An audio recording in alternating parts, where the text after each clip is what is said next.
8h22, tout compte fait, c'est l'heure de retrouver Eric Revel. Bonjour Eric. Bonjour Benjamin, bonjour à tous. Bon, mauvaise surprise pour les 11 millions de clients de la Banque Postale, Eric, puisque beaucoup de ces tarifs bancaires vont augmenter. Oui, je suis navré d'être un oiseau de mauvais augure, après les assurances, les mutuelles, l'alimentation bien sûr. Oui, voici Benjamin que les frais bancaires gelés justement l'an passé à cause de l'inflation. Voici donc que les frais bancaires vont flamber en 2024.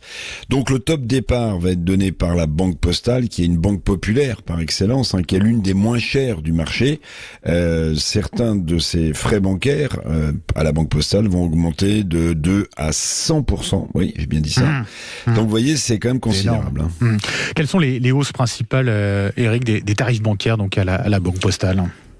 Bon, alors j'en ai regardé quelques-uns, peut-être les plus parlants. La Banque Postale, vous le disiez quand même, c'est 11 millions de clients. Alors, il y a une vingtaine de tarifs bancaires qui vont subir des augmentations de prix. Bon, la plus simple, peut-être, la détention d'un compte. Tiens, la détention d'un compte à la Banque Postale, va coûter plus cher, 21% plus cher. Donc, ça sera 20,40 € par an à payer si vous avez un compte à la Banque Postale. Autre exemple, le classique virement. Et on a tous fait des virements postales. Bon, si vous l'effectuez dans une agence, au lieu de le faire sur le site de la Banque Postale ou avec votre application sur votre mobile, ça va vous coûter 25% plus cher. Oui, et chaque virement va être facturé 5 €.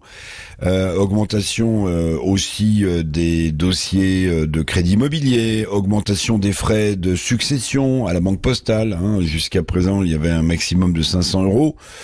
Ça va passer à 750 €. Ça fait une hausse de 50% en 2024. Vous voyez, au total, la Banque Postale va augmenter fortement, je le répète, une vingtaine de frais bancaires au regard de services donnés à sa clientèle.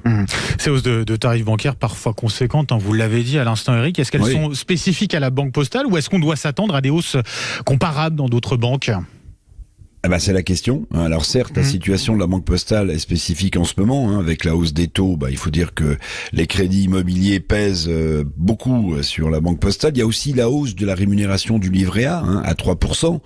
La Banque Postale est le distributeur historique du livret A. Donc évidemment, ça pèse également sur les comptes de la Banque Postale. Mais il est fort à parier que le gel des frais bancaires l'an dernier n'aurait été qu'une parenthèse pour les clients de banque que nous sommes tous. D'autres banques, vont sans doute s'engouffrer, Benjamin, dans la hausse des tarifs.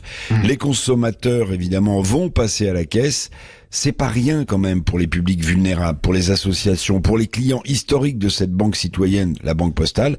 Et ce n'est pas rien, évidemment, dans le contexte inflationniste global pour tous les clients de banque que nous sommes. Forcément, on a tous un compte en banque, on a pratiquement tous une carte de crédit.